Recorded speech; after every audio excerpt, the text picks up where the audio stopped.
Hey guys, Zomfox here, and today we're going to be talking about the USFL, XFL, and UFL players that went off in Week 12 of the 2024 NFL season.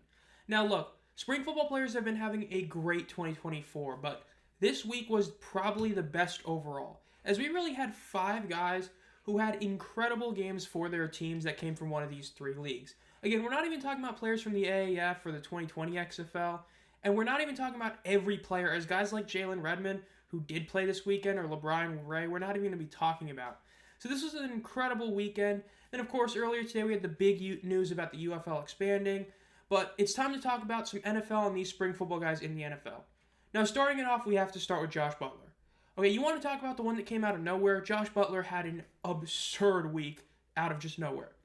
For those of you who don't remember, Josh Butler was somebody who didn't get a real pro opportunity for like 5 years after getting out of Michigan State, where he would end up finally getting a shot with the Michigan Panthers back in 2023. And after a solid season for them, he went to the Cowboys and was a practice squad guy. That's all he really was. And then even this year, he was just, a practice squad, inactive roster kind of guy. Right? He didn't play a single game until week 8, or week 9. And in week 9, he only played special teams. Then he got a little bit of action on defense in week 10.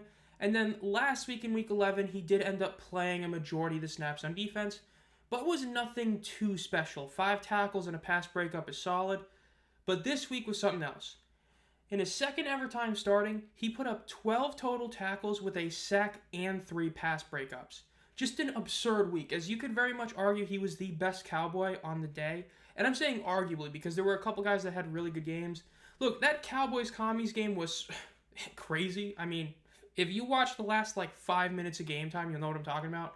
But a huge reason why the Commies did lose was because Josh Butler had himself an incredible day. And will definitely be getting more game time because of this performance. As you're talking about in his second ever real start that he was able to pull this off is just incredible. Again, this is a guy that was a former Michigan Panther who got that shot after years of basically doing nothing in pro ball. So it's a crazy story to see that he was able to do that. And it's a very great example of spring football working is Josh Butler. And that's why we talk about him first. But now we're going to talk about Jake Bates again. Now, we're only going to talk about him a little bit because he didn't do a ton this week, but it's what he is doing for this season. Look, Bates had another perfect field goal game, but he only kicked 1 field goal. He kicked a 56-yarder. Again, only a 56-yarder, but he kicked it, made it, and he made all 3 extra points. The thing is, he is the best kicker in the league in a field goal percentage-wise in the entire league. Okay, he is 16 of 16 across the season. That is the most made field goals of any kicker that is still perfect, right? Like all these other guys, like John Parker Roma, which we'll talk about in a little bit, all these other guys who are perfect have kicked far less because they've only really been playing a couple of games. But Bates has been perfect across the season, and if it wasn't for the 1 missed extra point, he would be completely perfect at almost 60 of 60 total kicks. Again, he missed the 1 extra point, he'd be 1 away from that, but as of now, I know people would say Boswell, but right now it's pretty hard to argue that first team All-Pro kicker would go to anyone but Bates because Bates has just been a perfect kicker. And, I mean, man, it's been crazy what he's done. So, Jake Bates, again, just had to talk about him, shout him out again for having another great week. But now we have to talk about Kevontae Turpin. Look, we didn't talk about him last week, but last week he had a great game itself, right? Last week he had that insane touchdown grab for 64 yards, which was the fastest a player had been since I think 2019, I believe. It was insane. He just zoomed past defenses, right? That was his coming out moment for this season. Then he did it again. He had a 99-yard kickoff return touchdown, which is one of those crazy ones where he dropped it and it was oh, it's going to be a really bad return because he's only going to, pick it up and get tackled the 6-yard line. But it's one of those classic ones like Deshaun Jackson all those years ago, I believe, where, they drop the ball, pick it up, made a great spin move, and then boom, out to the races, touchdown. Another huge moment for Kevontae Turpin, the 2022 USFL MVP.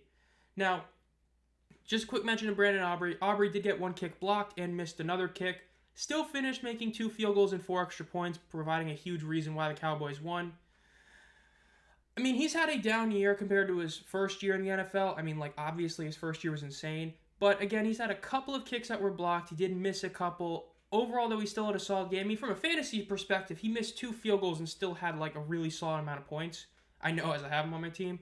So, despite not even being perfect, he still had a great one. But, yeah, in terms of best spring kicker in the NFL right now, it's currently Bates, really. I mean, Younghoe Koo hasn't been automatic, and then I know Folk is still Nick Folk, but I think right now everybody would agree best spring kicker in the NFL is right now Bates, just because what he's doing this year. But Aubrey is still one of the elite kickers in the league, even with these, 2 misses, block kick counts for him. But again, another great week for the Cowboys. 3 players that were from spring football had a huge impact for him. You just got to love seeing it. Now we have John Parker Romo. Once again, we got to talk about him because he kicked another game-winning field goal, this time a walk-off in overtime. Look, the Vikings did all they could to lose this game. This was as much as a free win as possible. They blew like a 10-point lead or something within the final 30 seconds or something crazy. And in the end, JPR kicked the game-winning field goal in overtime to give them the W. The former Brahma from the XFL he did his job. I mean, he has been incredible for the team, right? He's only been playing for 3 weeks, and he's been great for him. I mean, what is there to really say, right? You have him he's been perfect. I mean, he hasn't missed a single kick this year. He's 8 for 8 total, and he's been great. He did miss the 1 extra point, but overall he's been a huge reason why the Vikings are still winning, right? The Jacksonville Jaguar game, he scored all 12 points. That's why I say game-winning kick, even though he didn't really kick one, you know what I mean? Point is, he got them to win against Jacksonville. Then Titans, he kicked the 1 field goal, didn't really matter a ton. But the game against Chicago, there's now 2 games where he has provided a huge reason for this team winning. And now it is becoming a legit question of what happens when Reichard comes back. Odds are they probably still go to Reichard, but JPR definitely is going to get signed somewhere else. And even then, it's not a guarantee, especially with kickers. But it's up in the air. But what matters is that JPR is going to be on a team at some point, right? There are multiple NFL teams who have kickers that keep missing field goals. I mean, I wouldn't be shocked if even the Ravens bring him in to challenge Tucker since Tucker's, hasn't been that good this year. It's just, worst case, he gets released by the Vikings or put in their practice squad and gets signed the next day to another team. Because what he's done is just been incredible for the team. Again, he missed 1 extra point, but he kicked a game-winning walk-off field goal in overtime, and he's been great for the team so far. Big congrats to John Parker Romo for what he's done. And then finally, we're going to talk about Daniel Wellen. One of, if not the most forgettable of the, consistent starters in the NFL. We all know there's a few other guys who were spring football players who, kind of are more depth players. But in terms of starters, it feels like we always forget about him because he's a punter. But he's still been a solid punter. Now, is he, the best punter in the league? No, but once again, he had a really solid game this past week. For the Packers against the 49ers, he would average almost 50 yards per punt. Did have one that was in the 20 and had one that was almost a 60-yard punt. Wellen also has been having all of his stats basically across the board being improved, right? He already is close to having as many in the 20 punts as he did last year, despite the fact that he's only played 10 games so far. Right now, he's on pace to punt about the same amount. So it is very possible that he finishes with over 20 punts that land in the 20, which is much better. Again, his percentage for in 20 punts went up over 10%, which is really solid. And his touchback percent also went down about 2%. So those are stats you really love to see. And even though, return stats are not always on the punter, some of it is on, the special teams itself, or a lot of it, even then his stuff is better, right? Average yards per return is down by 4, almost 5, and the net punt is also better by about 4.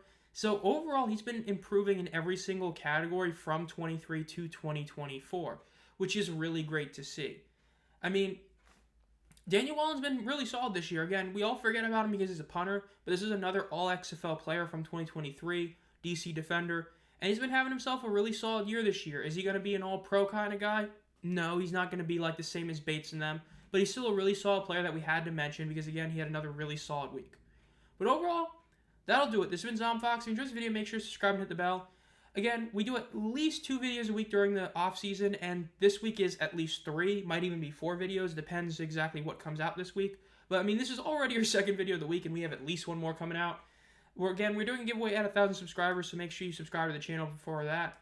And as always, guys, have a great night.